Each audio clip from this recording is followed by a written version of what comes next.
It stretches across mountains and deserts, winding like a sleeping dragon through the heart of history. The Great Wall of China, one of humanity's most extraordinary achievements, was built long before machines, cranes, or modern tools ever existed. For centuries, countless hands shaped stone and earth into a line so vast that it could be seen from the heavens. Soldiers, farmers, and villagers labored under burning suns and bitter winds, turning hills into fortresses and valleys into barriers. They had no engines, no steel machines, only ropes, levers, and the strength of their will. Tonight, we will journey quietly back through time and discover how people built the Great Wall without modern tools, how they lifted stones, shaped earth, and carved their mark upon mountains using nothing but ancient ingenuity. Before we begin, don't forget to like this video and subscribe, so you can return for more calm stories of how history was built by human hands, one quiet stone at a time. Long before the Great Wall stretched across the ridges of northern China, there were smaller, humbler beginnings. Earthworks and mounds built not to impress the world, but to protect villages. The idea of building a wall was as old as the fear of invasion itself.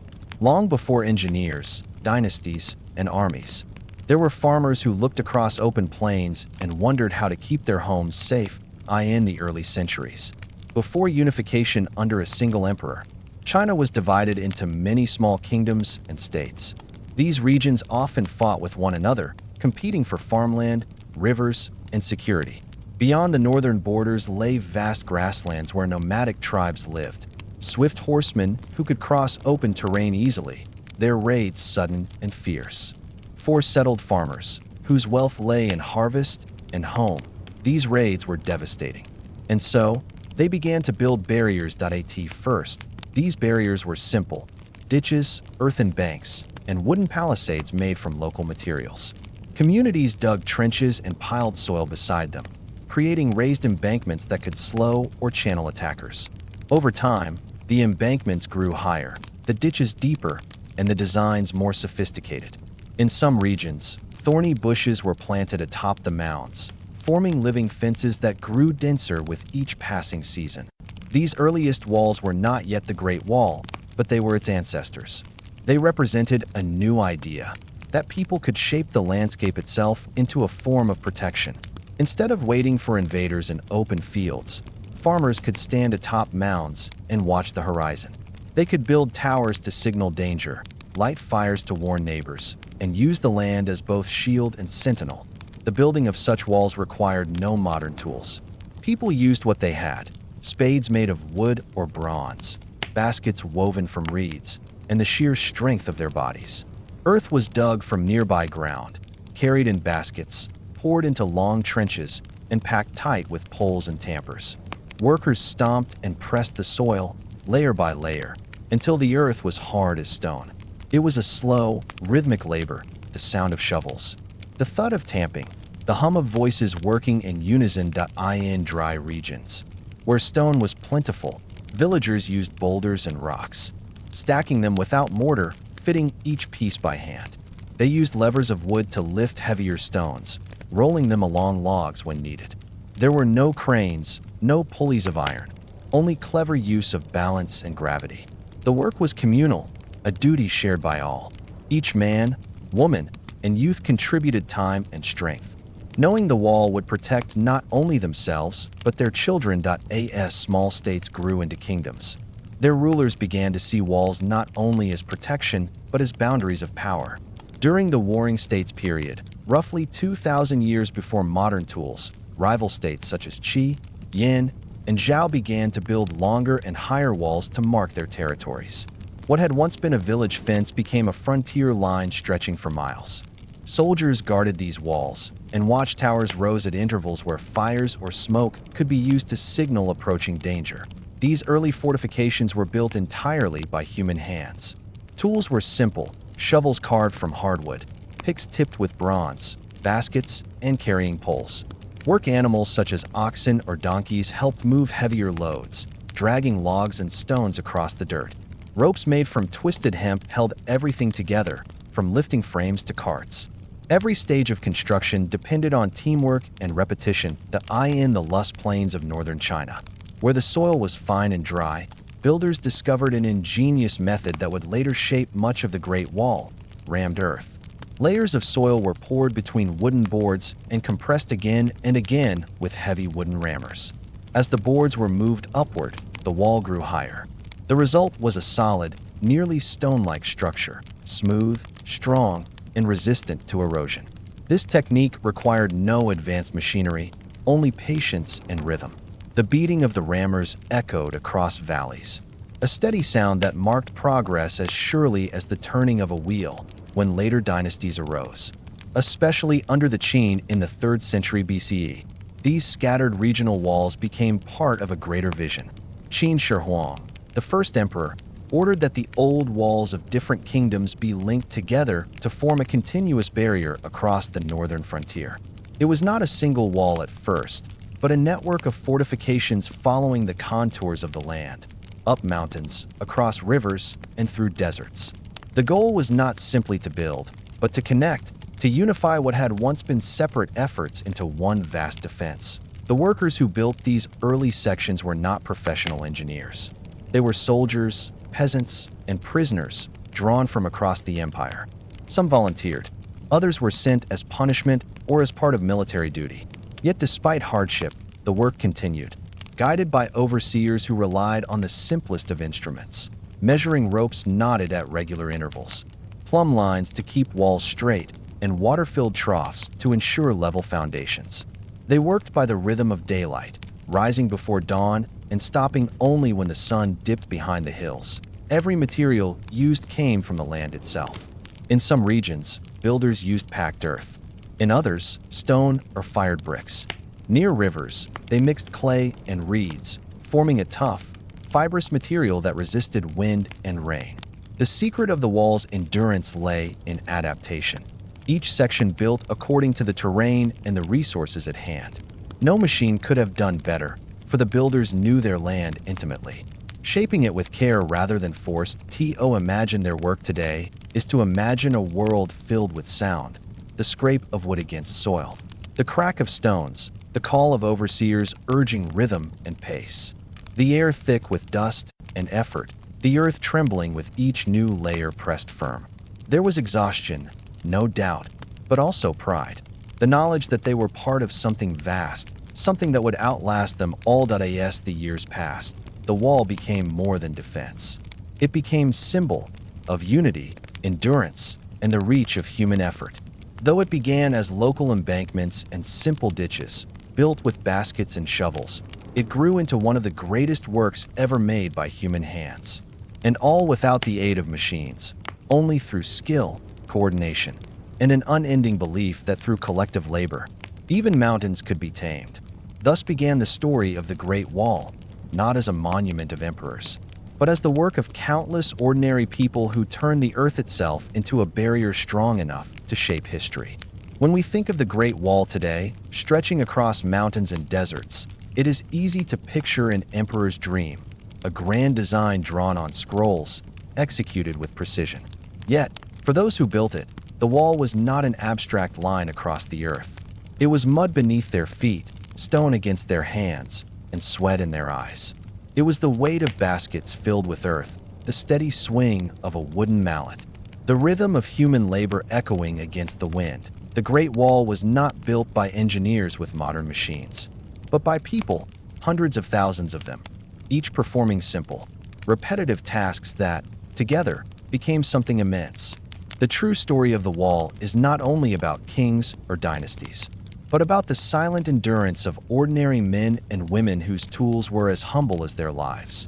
The first and most important tool was the shovel, not of iron or steel, but of wood and bronze. In the earliest periods, iron was scarce and precious, reserved for weapons. Builders used wooden spades reinforced with strips of bronze at the edge to make digging easier. Some were simple planks tied to poles, worn smooth by countless hands. Workers dug into hillsides, filling baskets with soil, sand, and stones. Others carved trenches for the foundations, measuring depth by eye and instinct rather than by precise instruments. Next came the baskets. Every load of soil, every handful of clay, was carried in woven baskets slung over shoulders or balanced on poles.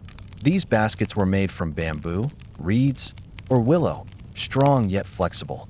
Teams of 2 or 4 men would walk side by side, their poles bending under the weight, stepping carefully to keep the balance. Each journey from pit to wall was short, but repeated thousands of times each day. It was through these endless repetitions that the wall slowly rose. When the baskets reached the building site, the soil was poured into frames made from wooden boards. These were the molds of the ancient builders, forming the basis of the rammed earth technique that defined much of the early wall. Inside these frames, workers tamped the soil with heavy wooden rammers, solid blocks of wood attached to handles, sometimes weighing as much as a man's arm could lift. They raised them high and let them fall in rhythm, again and again, compacting each layer until it hardened like stone. The air would have been filled with the steady thudding sound, a heartbeat of effort that went on for hours without pause. Ropes, woven from hemp or twisted grass, tied the work together. They were used to lift heavy stones, to bind scaffolding, to measure distance.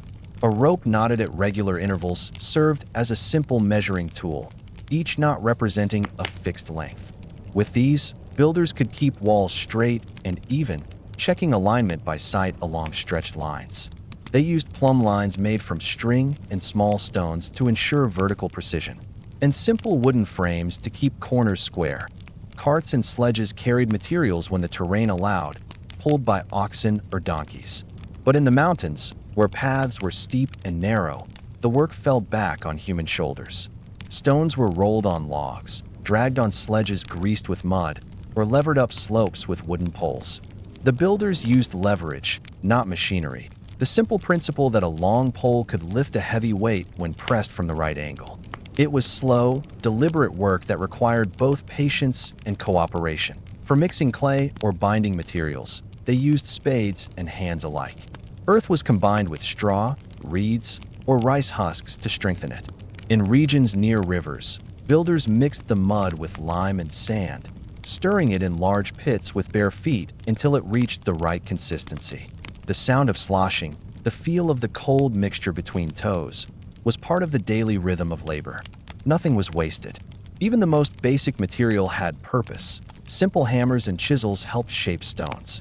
These tools were made from bronze, or later, crude iron, hammered by local blacksmiths who traveled with the work teams. Stones were split by heating them with fire and cooling them rapidly with water, causing cracks that could be pried open with wooden wedges. It was a patient, careful process. Not speed, but endurance defined the work. Food and water were as vital as tools. Workers carried gourds filled with water, drank from streams, and ate simple meals of grains or vegetables prepared in large communal pots. The rhythm of work was often set by hunger and daylight. At dawn, the first blows of tools echoed across the land. At dusk, smoke from small fires rose along the wall as the laborers rested, their hands rough and blistered, their bodies coated in dust. Yet, even in exhaustion, they took pride in what they were building, a structure meant to protect generations to come. The organization of such vast labor was a feat in itself. Overseers, often soldiers or officials, directed teams with flags or drums. Drums kept time for the rammed earth workers, each beat signaling when to lift and drop the rammers. The worksite would have sounded like a great orchestra of earth, the pounding of soil, the creak of carts, the calls of men, the steady beat of coordination. Women also contributed, though their names were rarely recorded. In nearby villages, they prepared food, carried water, repaired clothing, and sometimes helped in lighter construction, packing soil or weaving ropes. Their work sustained the builders, and without them, the wall could not have continued. Despite the harshness of the task, ingenuity flourished. Builders learned to adapt their methods to the terrain. In the deserts of Gansu, where stones were scarce, they pressed layers of sand, reeds, and tamarisk branches, creating a wall light but durable. In the mountains near Beijing, where stone was abundant, they used granite and limestone, fitted together by hand without mortar. In each place, the local materials dictated the technique. There was no single great wall, rather, countless variations, each shaped by geography and the people who lived there, What united them all was the simplicity of their tools and the greatness of their endurance. Every spade stroke, every tamp of the rammer, every step up a steep slope carried the same quiet determination. They built not with machines, but with rhythm, the rhythm of breath, of teamwork, of persistence that if you stood beside them centuries ago, you would have seen not a single grand structure, but thousands of hands working together, each one a small part of a vast design. The wall rose not by magic, but by repetition, basket after basket, strike after strike, day after day. The builders may not have known they were creating one of the wonders of the world. They were simply doing their work, one handful of earth at a time. And in that steady, patient labor lies the true marvel of the Great Wall. It was not only built to defend a nation, but to prove that ordinary people, with the simplest tools and the strongest will, could shape the very bones of the earth.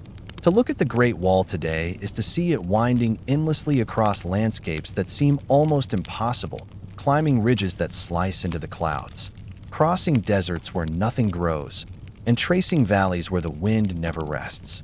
It feels as if it belongs to the land itself, rising and falling with its rhythm. But every stone, every mound of packed earth, was placed there by hand. To build across such unforgiving terrain without modern tools required not only strength, but an extraordinary understanding of the land. The northern frontier of China was never one kind of landscape. In some places, it was sharp mountain ridges, cold and steep. In others, wide plains gave way to dry deserts or rolling grasslands. For the builders, each section demanded new techniques, for the same methods that worked in one valley would fail entirely in the next. The genius of the wall was not in uniformity, but in adaptation. In the mountains, the challenge was both height and hardness. Paths were narrow, slopes were unstable, and the air was thin. Moving materials uphill without wheels or cranes was slow and dangerous. Teams of laborers formed long human chains, passing baskets of soil and stone hand to hand. Logs were used as rollers, and simple sledges were pulled by ropes along slopes greased with mud or animal fat to reduce friction. When even that was impossible, stones were carried on shoulders, one by one. Every meter gained meant exhaustion, but also progress. To cut foundations on the mountainsides, builders used chisels, hammers, and fire. Fires were lit against rock faces and then doused with cold water to crack the stone, a primitive but effective method that allowed them to carve ledges for the wall's base. The loosened rock was cleared by hand, forming narrow terraces on which walls could rise. On these precarious shelves, workers built low retaining walls first, filling them with soil and rubble to create a firm platform. Then, layer by layer, they raised the main wall above. The mountain wall was not meant to be smooth or even. It followed the ridgelines deliberately, using the terrain as part of its strength. A wall built atop a ridge doubled as a watchtower. A cliff became a natural barrier that needed little extra work. The builders understood this instinctively. The mountain was not the enemy, but an ally. By aligning their structure with the shape of the land, they turned geography into defense. The challenges of building in deserts were different, but no less formidable. In the Gobi and the Hushi corridor, stone was rare, and the ground shifted constantly underfoot. Sandstorms could erase a week's work overnight. To overcome this, builders turned again to local materials. They used layers of sand, gravel, reeds, and tamarisk branches, pressed together and packed hard using the same rammed earth method perfected in the plains. Each layer absorbed the movement of the shifting ground, keeping the wall stable even as the dunes around it shifted with the wind. Water, too, was scarce in the deserts, and this changed everything. Workers built wells along the route wherever possible, sometimes digging deep into dry basins in search of hidden springs. They carried water in leather skins and clay jars, rationing it carefully for drinking, cooking, and mixing with clay for construction. To survive, these stretches required coordination. Food and supplies were brought by caravans of camels, moving along routes parallel to the construction. Each group of builders depended on the next for survival, linked by necessity and shared hardship. The weather was another relentless opponent. In the mountains, winter came early, freezing tools and stiffening earth. In the deserts, the days burned and the nights froze. To continue work, builders began before sunrise and stopped only when the light faded. They wore simple tunics in summer, thick layers of wool and hemp in winter, their faces wrapped in cloth against dust and wind. When storms came, they sheltered behind half-finished walls, waiting for the air to clear before returning to their rhythm. Despite the hardships, the work never stopped for long. Orders from the capital ensured that progress continued, no matter how difficult the terrain. Supervisors divided the workforce into small teams, each responsible for a segment of the wall, often no more than a few hundred meters long. In this way, the labor was distributed, and even the most remote sections advanced steadily. Every few miles, a beacon tower was built, both as a signal station and as a resting place for the workers. These towers, built higher and stronger, became landmarks of progress, visible for miles across the hills. Transporting materials remained one of the greatest challenges. Where the land was too steep for carts, workers relied on wooden sledges. The sound of dragging wood across rock filled the air, punctuated by the rhythmic chants of teams coordinating their effort. In narrow passes, human chains moved like slow rivers, baskets swinging in unison. The organization of such effort was astonishing. Each person performing a small task in a grand design too vast for any single mind to comprehend. In some regions, the wall crossed marshy ground or river valleys. Here, builders laid foundations with wooden stakes driven deep into the mud, creating stability beneath the earth.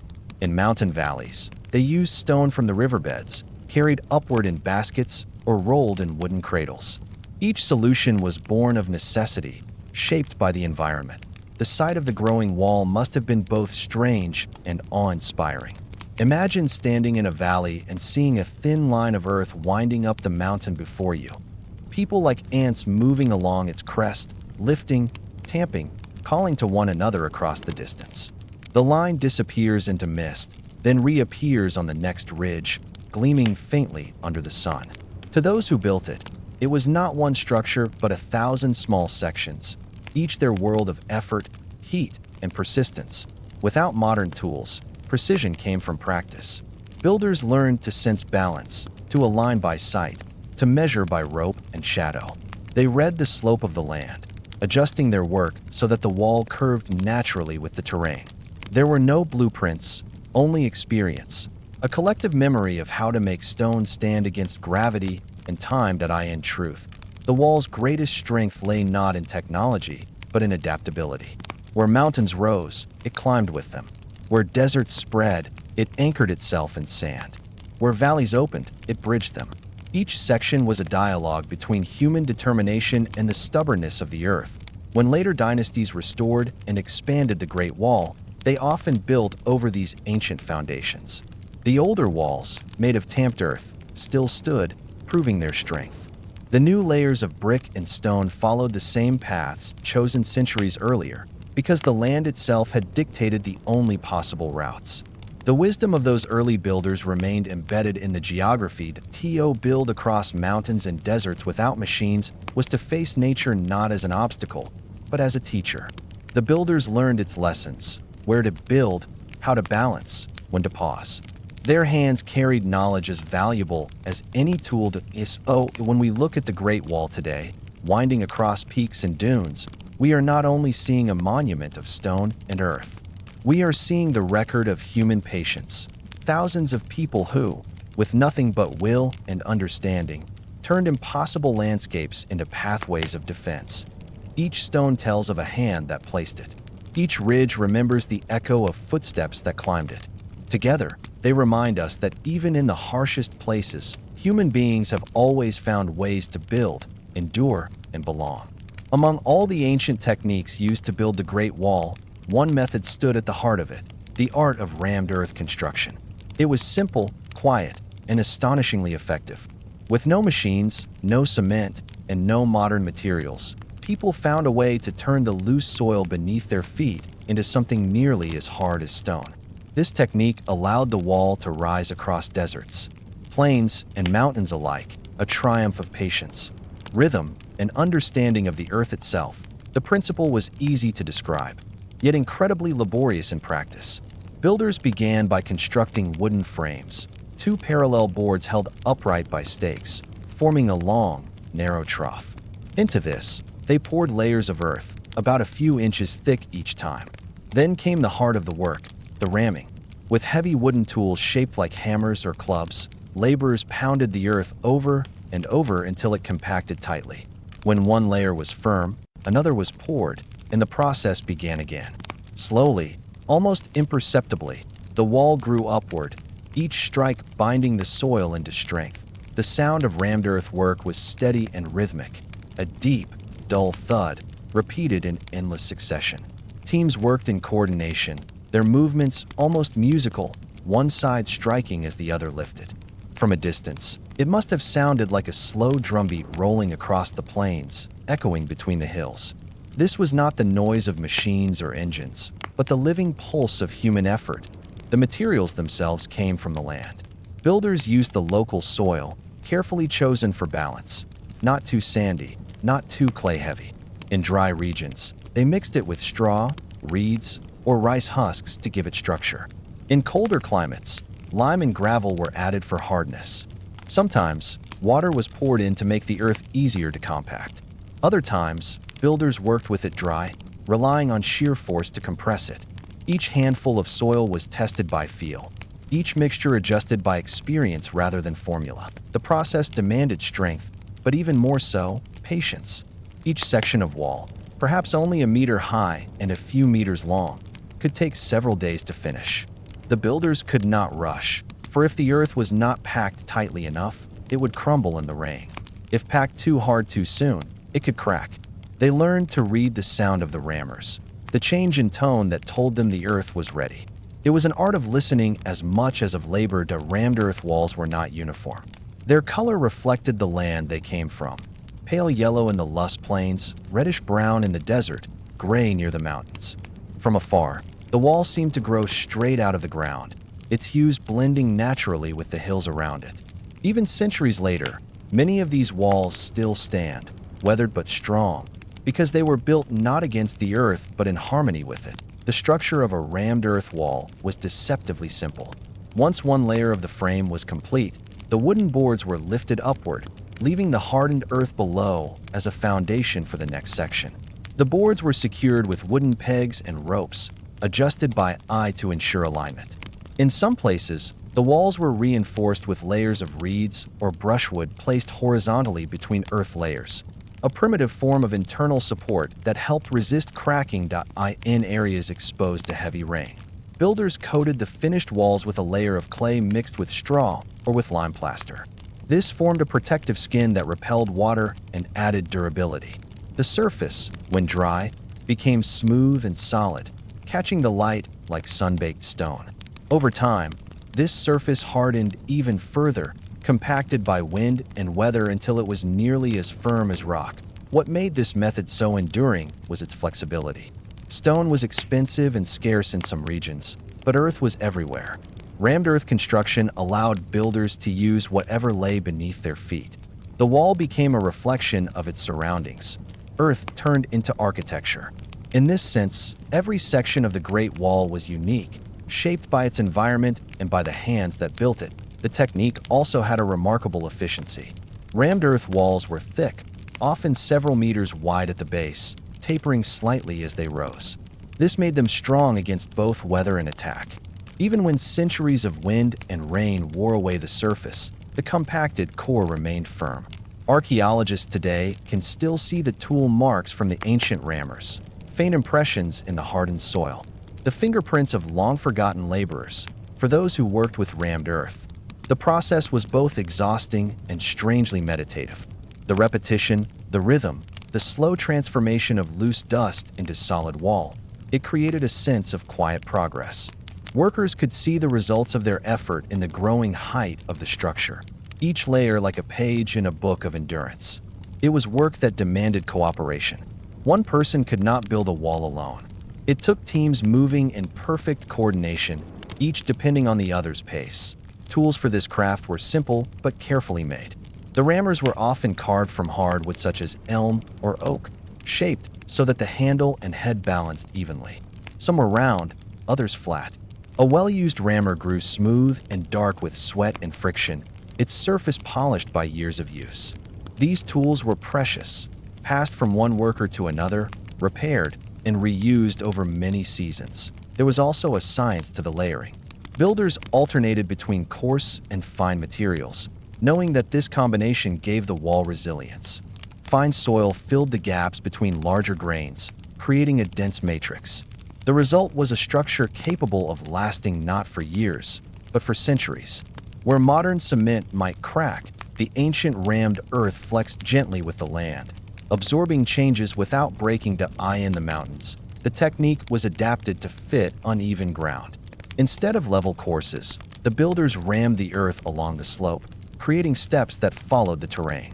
In deserts, where sand alone was too loose, they added layers of gravel and brush to give the wall weight and texture.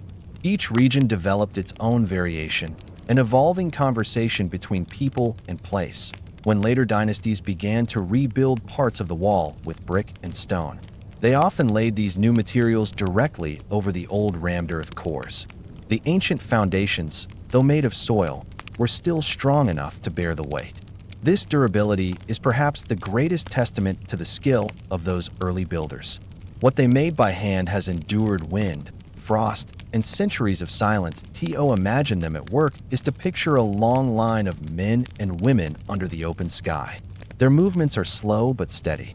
Dust rises with every strike, hanging in the sunlight.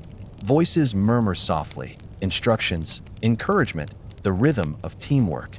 The sound of the rammers rises and falls like a heartbeat, carrying across the fields.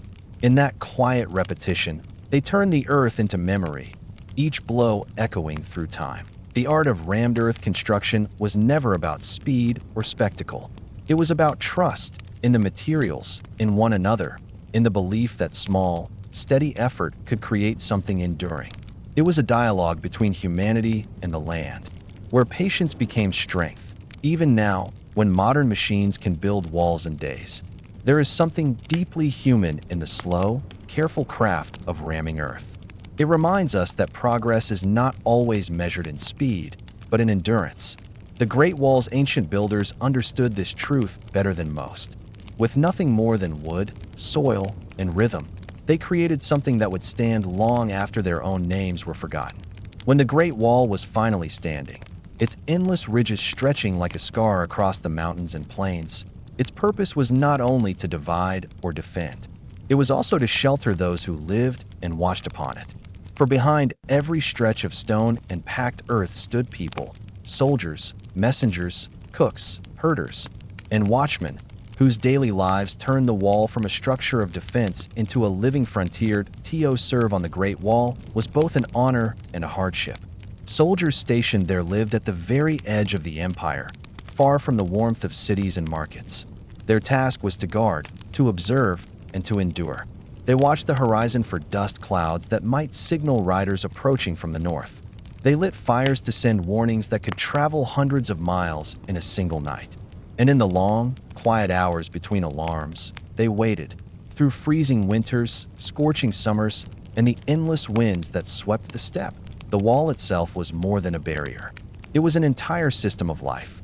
Along its length, at intervals of only a few hundred meters, stood the watchtowers, square, solid structures rising higher than the wall, their tops flat and open to the sky. From these towers, soldiers could see great distances. During the day, they used smoke to signal. At night, they lit beacon fires. In this way, messages could pass from tower to tower, carrying warnings faster than any rider could travel. It was one of the earliest networks of long-distance communication in the world. The towers were also shelters. Inside, narrow stairways led up to the platform. Below, small rooms served as quarters or storerooms, with space for food, weapons, and sleeping mats. The walls were thick, keeping out wind and cold. Fires were built in clay stoves, their smoke vented through small holes in the wall. By night, the towers glowed faintly with warmth, tiny pockets of life in a vast landscape of darkness. Between the towers stood garrisons, small fortresses where groups of soldiers lived for months or even years at a time. These outposts were self-contained worlds. Each had barracks, kitchens, stables, and small courtyards for training or drying supplies. Some were large enough to hold families, for a few soldiers brought their wives or children turning lonely outposts into small communities. The sound of conversation, the clatter of cooking pots, and the neigh of horses filled the air around the fort walls. Daily life followed a strict rhythm. At dawn, the first guards climbed the towers to scan the horizon. Others fetched water, swept the courtyards, and tended fires. Horses were fed and brushed, weapons checked and oiled. The soldiers trained in formation, practicing archery and drills to keep discipline sharp. But beyond these routines, much of the day was spent in waiting. Endless hours of quiet patrols, repair work, and observation. The wall demanded constant maintenance. Cracks filled, battlements rebuilt, ladders replaced. The same hands that once built it now preserved it. Meals were simple but sustaining. Grain was the main staple, usually millet, wheat, or rice, cooked into porridge or flat cakes. Vegetables were dried and stored for winter. Meat was scarce, reserved for special days or sent in salted form from supply caravans. Water came from wells or collected rain, though in desert regions it had to be carried for miles. Tea, when available, was a treasured comfort, its warmth offering a brief escape from the cold winds. Winters along the wall were especially harsh. The northern winds swept down from the steppe, howling through the towers and biting at exposed skin. Soldiers wrapped themselves in layers of wool and fur, their breath freezing in the air. Fires were kept burning day and night, and sentries rotated frequently to keep from losing feeling in their hands. In summer, the heat could be just as cruel. The stone radiated warmth, and the glare of the sun on pale earth was blinding. Still, the watch never ended. The wall demanded vigilance in every season. Isolation shaped the lives of those stationed there. Months could pass without seeing traders or travelers.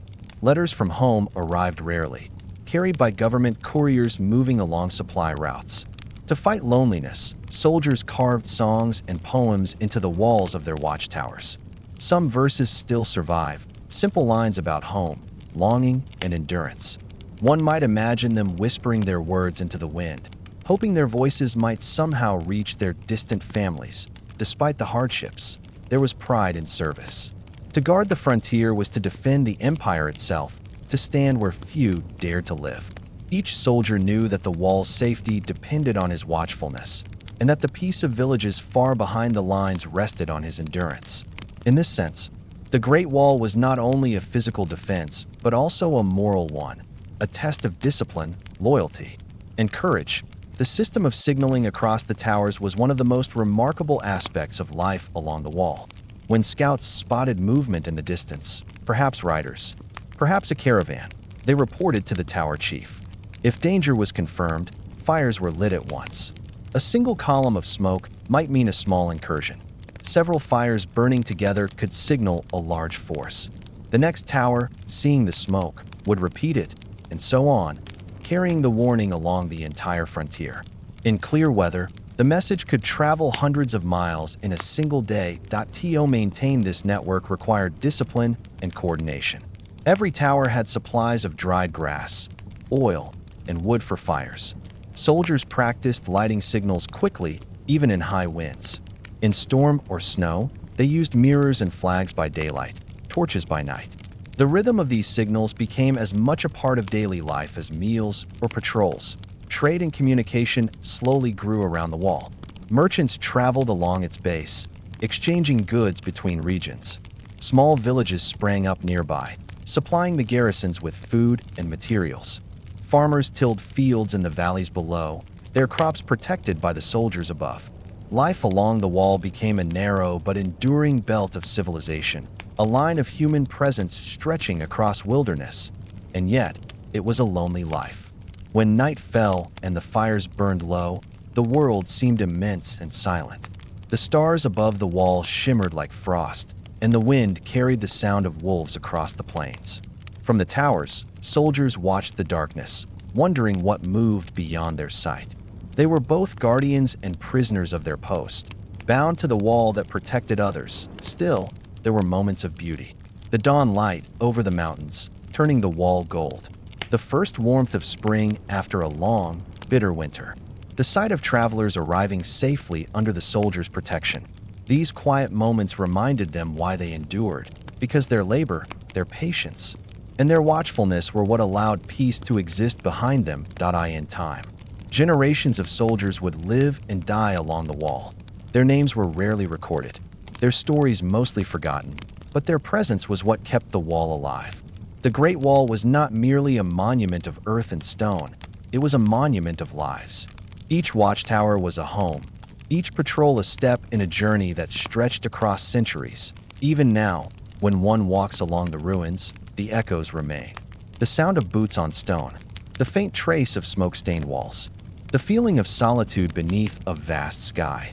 The wall endures not only as a symbol of power, but as a testament to endurance, to the people who guarded it, lived beside it, and, through their quiet service, made it eternal.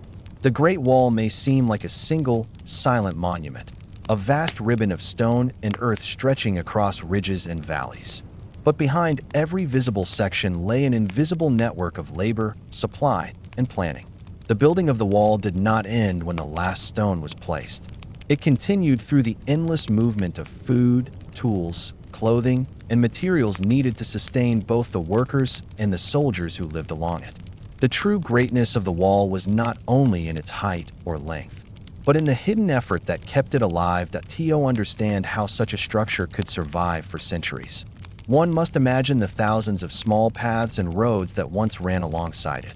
From distant farms and villages, caravans of oxen and donkeys carried grain, dried vegetables, meat, and salt to the garrisons stationed across the northern frontier. Water barrels creaked on carts, firewood was bundled high, and cloth, ropes, and leather came from the workshops of the interior provinces. Every journey to the wall was long and heavy, yet without these supply lines, the soldiers could not have lasted a single season. Organizing this system required immense coordination. In the early dynasties, the imperial government appointed officials whose sole duty was to manage provisions for the frontier. They mapped routes, measured distances, and established way stations, small rest posts spaced evenly along the supply roads. These stations stored reserves of food and fodder, allowing caravans to travel in stages. Messengers on horseback carried instructions, reports, and requests for more supplies. The empire's communication network was as vital as its walls. The most important resource of all was food. The wall stretched across regions where farming was difficult, and local soil was often too dry or rocky for crops. To feed the soldiers, grain had to be transported from fertile regions far to the south. Entire convoys of carts moved northward for weeks, each loaded with sacks of millet, barley, or rice. Some records from later dynasties mention that for every 3 sacks of grain sent to the frontier, only 1 reached the soldiers, the rest consumed by transport animals or lost to spoilage along the way. Still, the system endured, driven by necessity. Salt and tea were also essential. Salt preserved food and replenished strength in the harsh climates, while tea became a daily comfort for those enduring the cold. These items came in compact bricks, easier to transport and store. Even so, they were precious. A single measure of salt or a handful of tea leaves could be traded for several days' labor. To maintain morale, commanders ensured that soldiers received these small comforts when possible. Water posed a greater challenge. In mountain regions, streams and springs provided enough for the garrisons. But in the deserts, wells had to be dug deep into dry basins. Teams of diggers and engineers worked tirelessly to locate underground water, using knowledge passed down through generations, the color of soil, the growth of certain plants, or the flight of insects that hinted at hidden moisture. In places where water could not be found, it was brought in clay jars by camel caravans, each jar guarded like treasure. Firewood and building materials also needed constant replenishment. The cold winds of the frontier demanded fuel for warmth, cooking, and signaling fires. Woodcutters traveled in groups to the nearest forests, cutting branches and bundling them into great piles. In treeless regions, dried grasses or animal dung served as substitutes. For construction and repair, local quarries provided stone, while clay pits near riverbanks supplied material for bricks and tiles. Workshops near garrisons shaped these into uniform pieces, using simple molds and sun-drying before firing them in open kilns. Behind every soldier on the wall stood an army of workers who never wore armor. Craftsmen repaired weapons, fletchers made arrows, and blacksmiths forged iron fittings. Seamstresses in nearby villages stitched uniforms and patched torn clothing. Farmers grew crops specifically for the garrisons, and transporters risked storms and raids to deliver their goods. Even small details, oil for lamps, thread for stitching, straw for bedding, came from somewhere, carried by someone. The Great Wall was sustained by the hands of an unseen multitude. Seasonal changes brought their own demands. Before winter, supply caravans doubled their efforts, sending extra stores of grain and firewood to last through the cold months. Animals were fitted with heavy harnesses, wagons reinforced against snow and ice. Roads, often little more than dirt tracks, turned to frozen ruts, slowing travel. But the work continued regardless, for the wall could not be left unguarded. In summer, heat made the journeys equally hard, and the caravans traveled at dawn and dusk to avoid the sun. Dust and fatigue were constant companions, yet the movement of supplies never ceased. Coordination between provinces was crucial. The empire divided responsibility for the wall among administrative regions, each tasked with supporting a particular section. Taxes collected from farmers and merchants were converted into grain, iron, or cloth, all funneled northward. Local governors were required to submit regular reports confirming that their quotas were met. Failure meant severe punishment. For the safety of the frontier depended on their diligence. It is easy to imagine the great supply roads, narrow tracks winding through valleys, the sound of wooden wheels creaking under weight, the shouts of drivers urging animals forward. Dust hung in the air, rising in clouds behind each convoy. At night, the travelers camped beside the road, cooking simple meals over small fires, their silhouettes flickering in the dark. They were not soldiers, yet their role was as vital as any warriors. Even the act of transporting stones and bricks was part of this hidden system. In regions where the wall was made of fired brick, kilns were built along the route, often miles from the construction site. Workers carried raw clay to the kilns, baked the bricks, then loaded them onto sledges or carts. From there, the bricks traveled one relay at a time, passed from one group to another until they reached the wall. It was a slow, patient process, repeated countless times. The people who maintained these supply lines faced dangers of their own. Bandits roamed the borderlands, and sudden storms or landslides could destroy entire caravans. Yet the work continued with quiet persistence.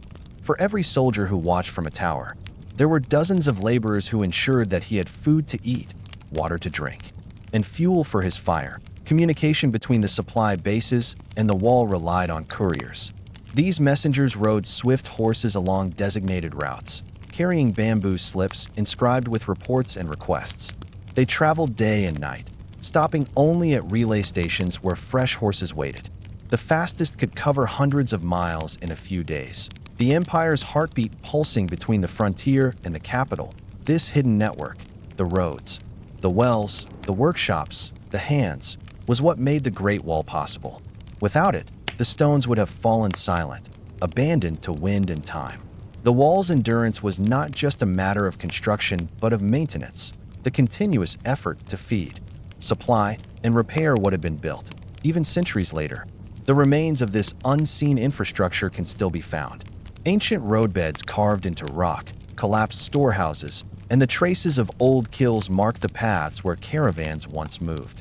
They are the footprints of an invisible army, the nameless workers and transporters whose effort bound the empire together. To build the Great Wall was to create not just a barrier, but a living system, one that stretched from the farms of the interior to the farthest watchtowers under the northern stars.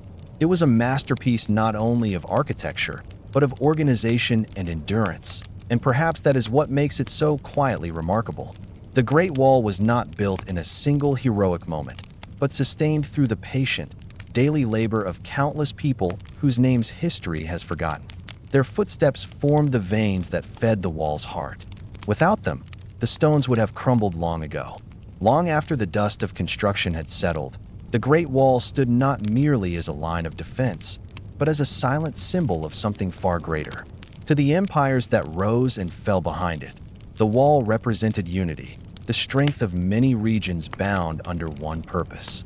And to the generations who looked upon it from the valleys below, it spoke of endurance, the quiet persistence of human effort against time, nature, and fear. When the first emperor of China, Qin Shi Huang, ordered the linking of old frontier walls into one vast barrier. His aim was practical, to keep invaders out and to protect the fertile heartlands of his new empire. But in doing so, he created more than a fortress. He created a vision of collective identity, a single structure that stretched across mountains, deserts, and rivers, uniting distant provinces under one command. For the first time in history, people from different lands, speaking different dialects, and living under different customs, worked together for a common goal.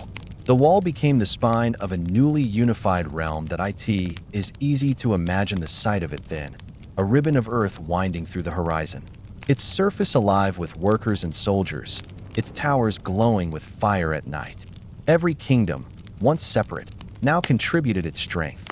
The stones of the east met the earth of the west, the timber of the south met the sand of the north. In this vast collaboration, the wall became not just a boundary, but a bridge between people. Yet unity came at a cost. The work demanded immense sacrifice. Laborers toiled for years far from home, their efforts swallowed by the endless rhythm of construction. The wall's endurance, even in its earliest years, was paid for with exhaustion and human struggle. But in that struggle, something deeper was forged. The idea that a nation could stand together against the challenges of time and nature. As centuries passed, dynasties changed. The Han extended the wall farther west, into the deserts and along the Silk Road. The Ming rebuilt it in stone and brick, strengthening it into the form we recognize today. Each dynasty added its own touch, its own layer of meaning. And yet, through every transformation, the wall remained constant in purpose, a reminder of shared identity and perseverance. The wall's endurance across such vast distances and centuries reflects not only physical strength, but also a moral one. To build it was to declare faith in continuity, to trust that what was made by human hands could last beyond generations. In this sense, the Great Wall was a dialogue with time.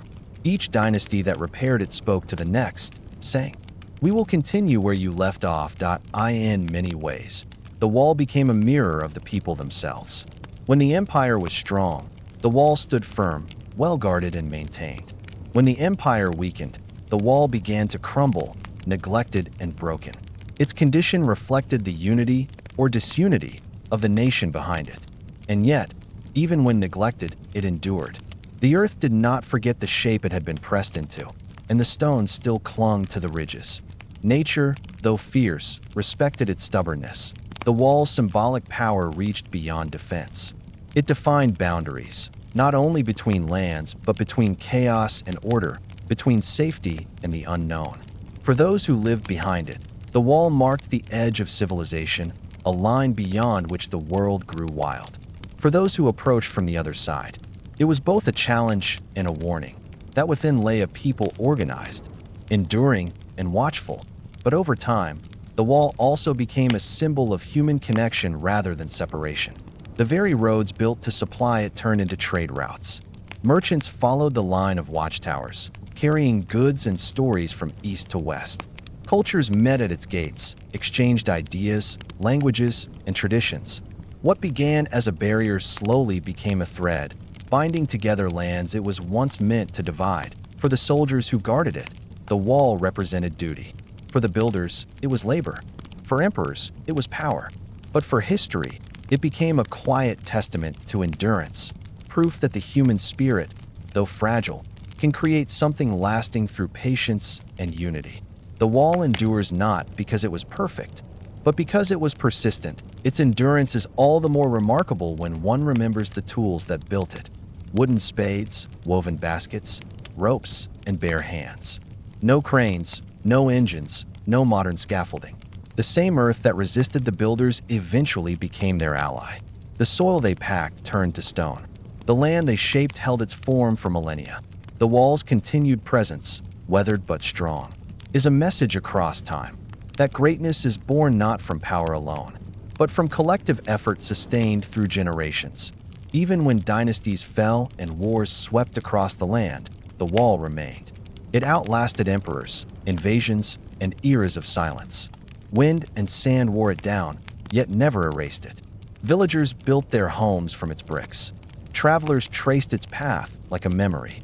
In every age, it served a new purpose: defense, communication, heritage. The Great Wall adapted, as if alive. To walk along its ridges today is to feel that endurance. The stones are cold underfoot, the wind strong, the view endless. In that vastness, one senses the thousands of hands that shaped it, the shared rhythm of effort that bound an empire together.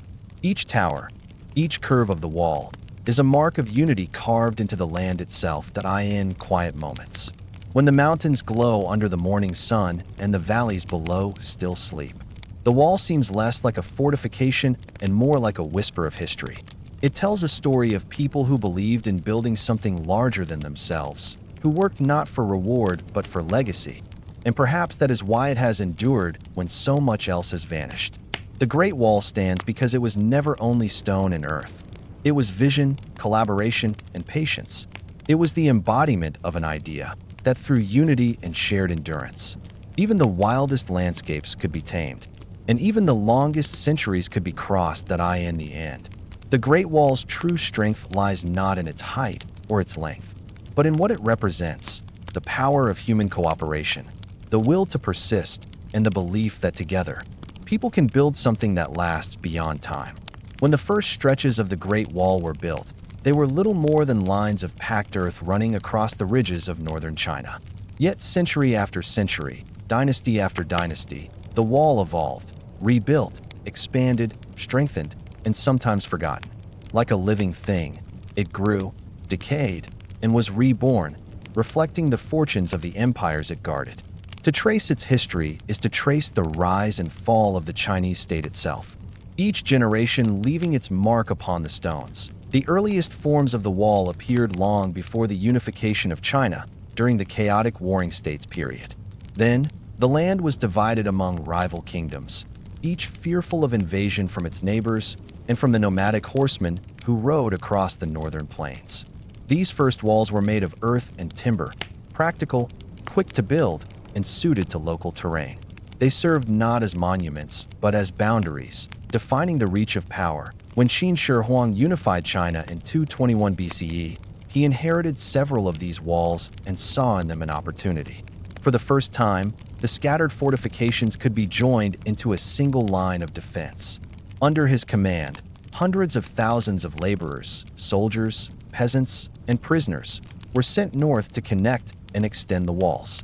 Using the rammed earth technique perfected over centuries, they pressed layer upon layer of soil into ridges that followed the mountains and valleys. The result was a continuous barrier stretching for thousands of miles. The first Great Wall, the Qin Wall, was crude by later standards, but revolutionary in concept. It represented a unified vision of defense, symbolizing the emperor's control over a vast land. Watchtowers, gates, and beacon systems were added, linking the empire's armies through sight and smoke. The Wall of the Qin, however, was short-lived in its pristine state. After the emperor's death, rebellion and civil war swept the empire, and the maintenance of such an immense structure became impossible. The wind and rain began their slow erosion. The Han Dynasty, which followed, rebuilt and extended the wall farther west. Their purpose was not only defense but trade.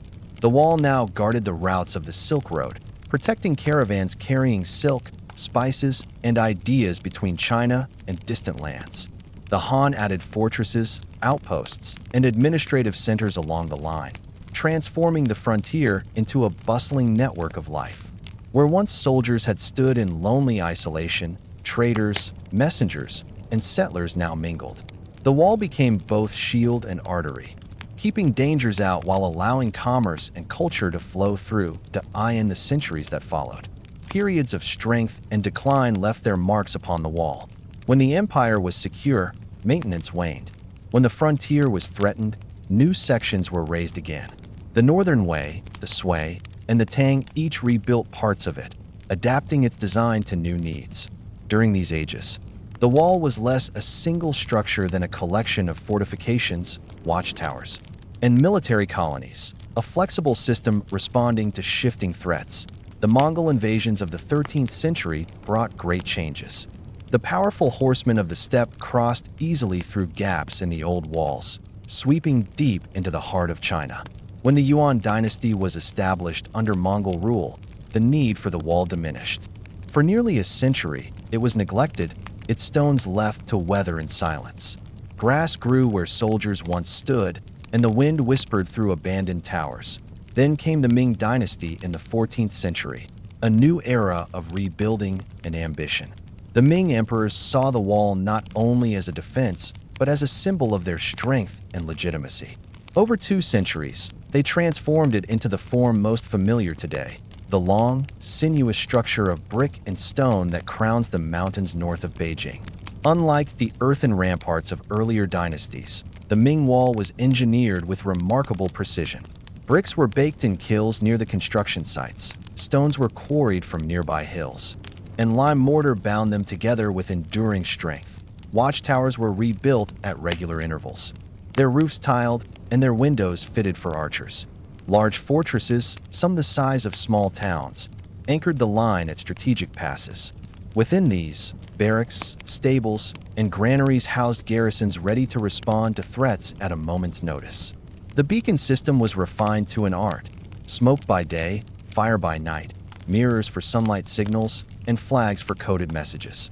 With favorable winds, a warning could travel hundreds of kilometers in a few hours, but even the Ming Wall was not uniform.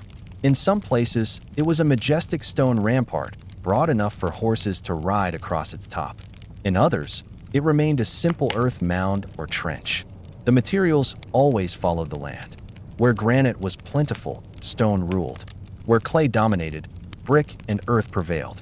Yet the unity of purpose, to guard the northern frontier, bound every section together as time passed. The wall became less about battle and more about presence. The very sight of it was a deterrent, a statement of stability. Villages and markets grew along its base. Farmers cultivated the protected valleys, and trade flourished through its gates. For centuries, it stood not only as a defense against outsiders, but as a reassurance to those within, a visible promise that the empire's reach extended even to the edge of the wilderness. However, history continued its turning. When the Ming dynasty weakened in the 17th century, internal strife and corruption sapped its strength. The wall, despite its grandeur, could not stop the tide of the Manchu armies who crossed it and founded the Qing dynasty. Once again, the frontier shifted and the wall lost its military significance. The new rulers did not need to rely on its defenses. They looked beyond it, expanding the empire into the very lands it had once guarded against. For centuries after, the wall slept. Its towers fell silent, its stones worn smooth by wind and rain.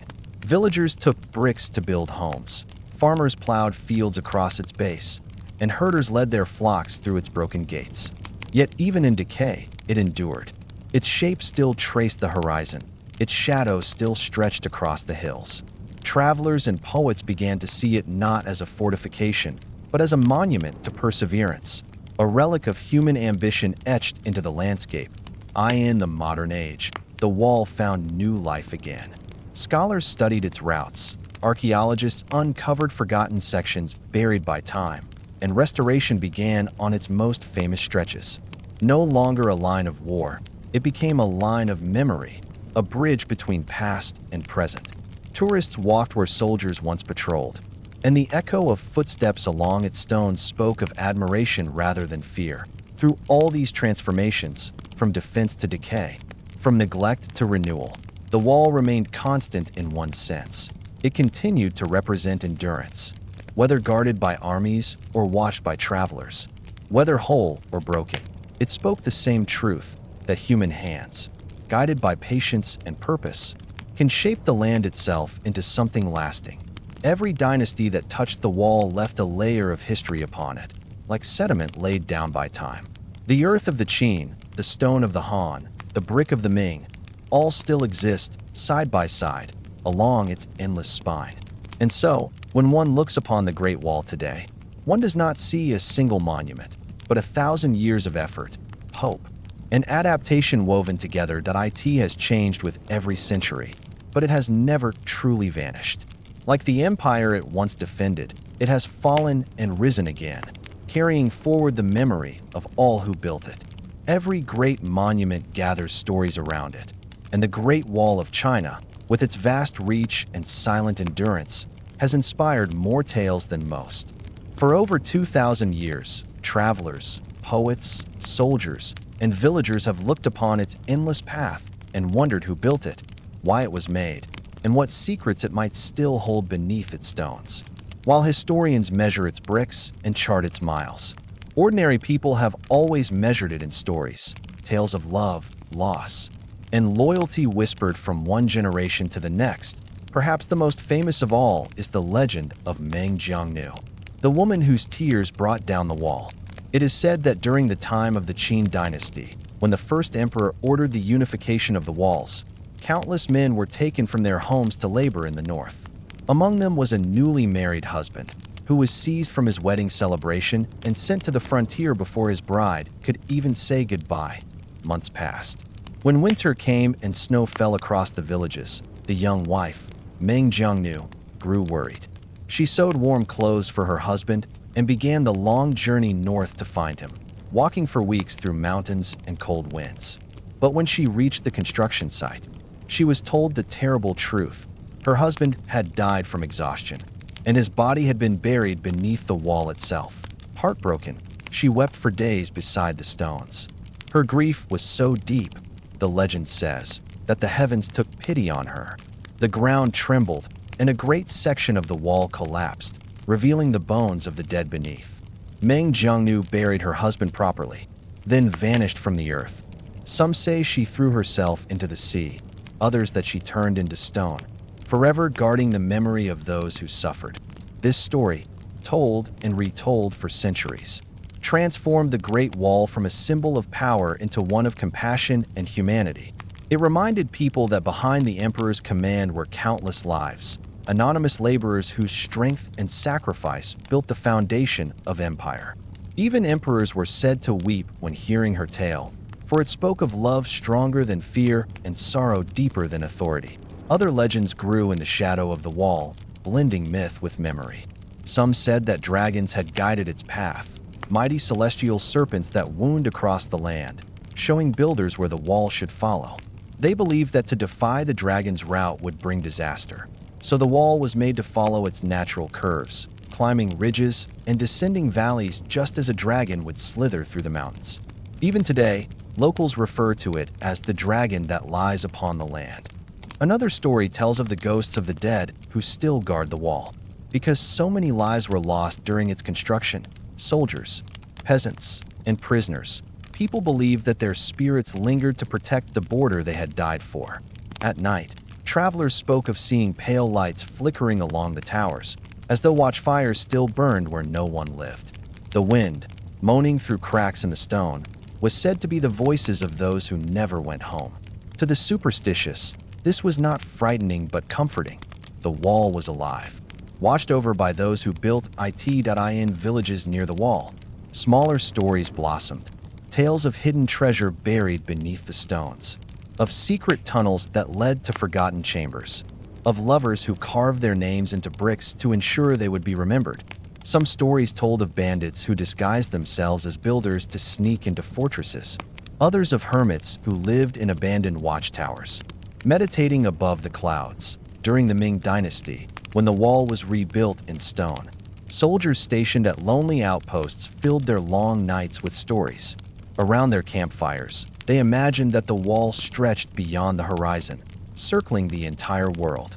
Some claimed that its length connected heaven and earth, that it was built not only by men, but with the guidance of the stars.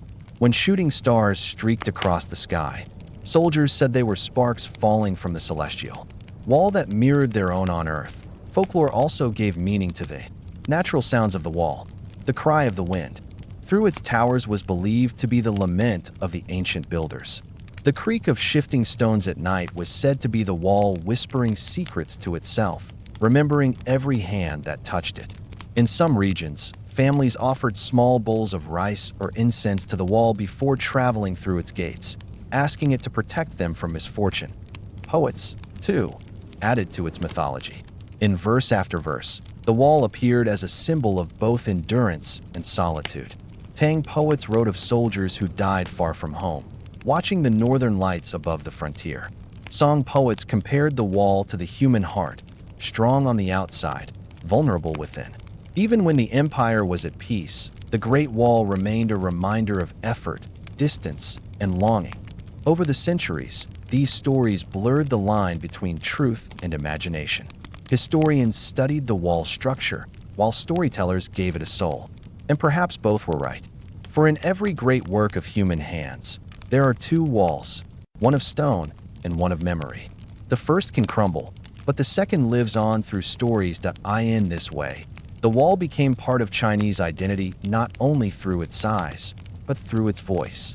The story of Meng Jiangnu reminded people of compassion.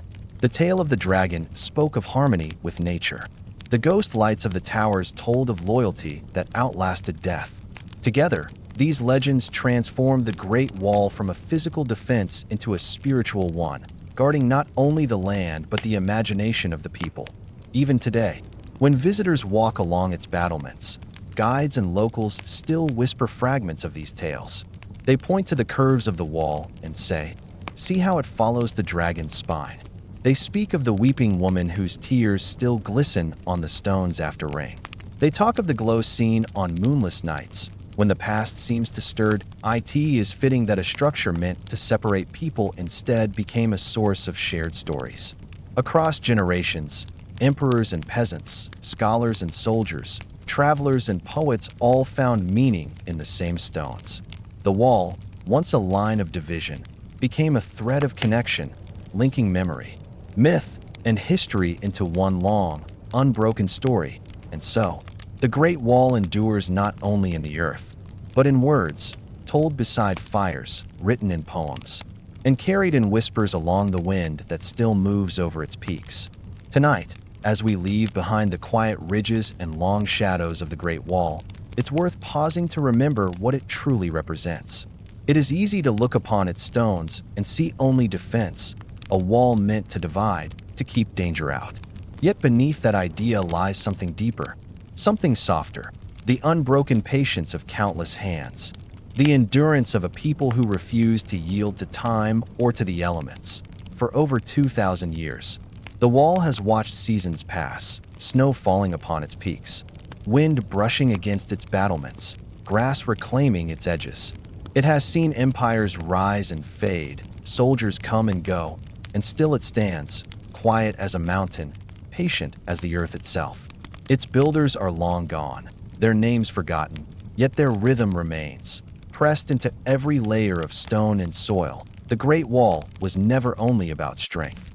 It was about connection, linking provinces, people, and centuries through shared effort. It was about trust, that what one generation began, another would continue. It was about endurance, the belief that through unity, even mountains could be moved, even deserts could be crossed. And in its silence, the wall continues to teach. It reminds us that greatness does not always roar. Sometimes it whispers, in the wind that slips between old stones, in the footsteps of travelers walking where history still breathes.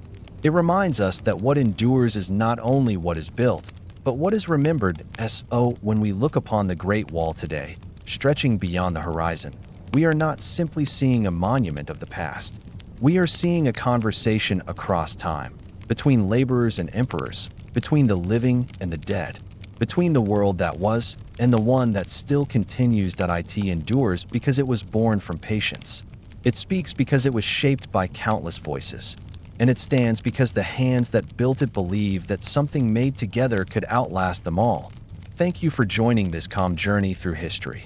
If you enjoyed this quiet story of endurance and human will, don't forget to like this video and subscribe, so you can return for more gentle explorations into the forgotten corners of the past. Good night.